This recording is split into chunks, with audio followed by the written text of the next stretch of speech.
Ayan. Ilang years na ba si Yonoya? 4 years na siya, si Yonoya. 4 years? Matagal na din, ha? Matagal na rin siya. Oo. And kamusta naman yung operations ng Yonoya? Actually, okay siya. 2022, when I serve as a full-time missionary, naiwan tong business.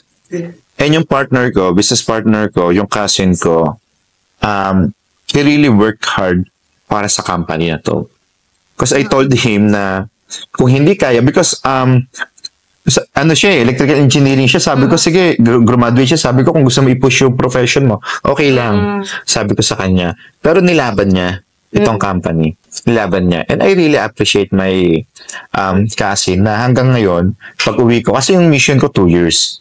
So, sabi ko, wow, na bumalik ako, umalis ako na may Yonoya, bumalik ako na meron pa rin.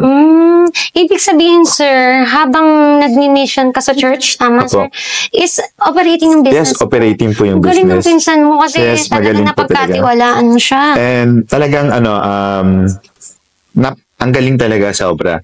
Then, yung perseverance ng tao, napakahalaga. Kasi kailangan yan sa partnership eh.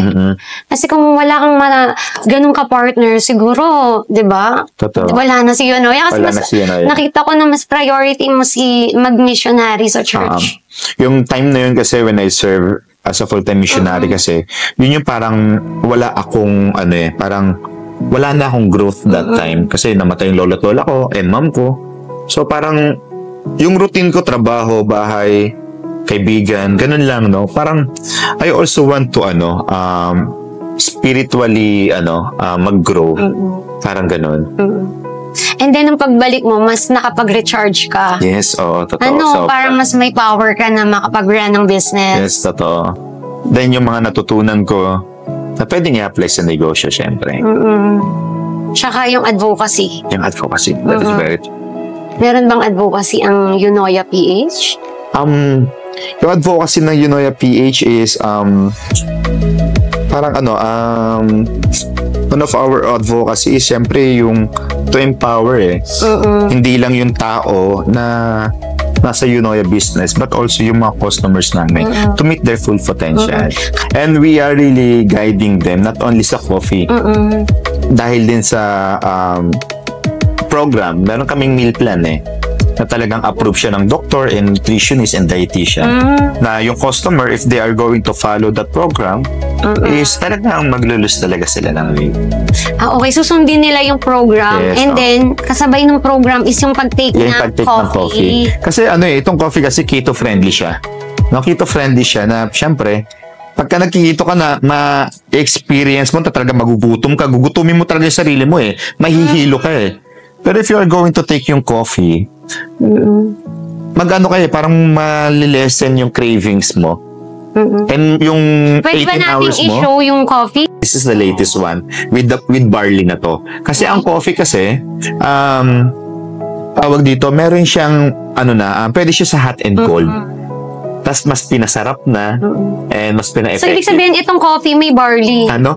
Yung version 2 kasi namin, it's version 1, version 2. We just focus on organic thing. Yes. Pero syempre ngayon, kailangan maging herbal ka na rin Natikman ko yan during video ko, ng sarap. Thank you so much, ma'am. Kasi may mga coffee na ganyan, pero pag ininom mo na siya, teka, hindi ko yata kaya ang lasa.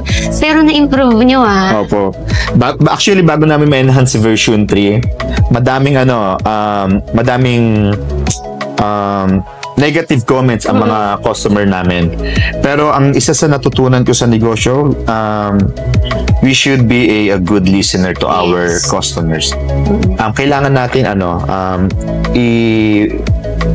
tawag dito, kailangan natin pansinin yung comment nila. Naging problema niyo yung mga comments ng mga customer.